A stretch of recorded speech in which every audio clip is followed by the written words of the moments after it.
Hello and welcome back to my another tutorial. In this tutorial I am going to share with you how to turn on developer option in your Samsung Galaxy A15. So let's take a look how to do that.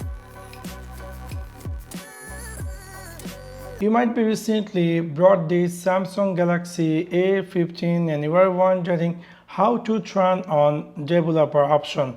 In order to do that, it's really very easy and simple. You need to click in your Samsung Galaxy A15 settings section. After click over there, you need to scroll down and then you need to jump over in your phone about phone, and then you need to scroll down and you need to click over software information, and from here you will find build number. So you have to 7 times press there to turn on developer option. Now you can see saying developer mode has been turned on. Now if I go back completely and then if I go jump over again in my phone settings section, and if I scroll all the way down, we will see my phone now successfully turn on developer option. So within this simple way, you can easily turn on developer option in your Samsung Galaxy A15. So that's for now. Thanks for watching my video. See you next one. Peace.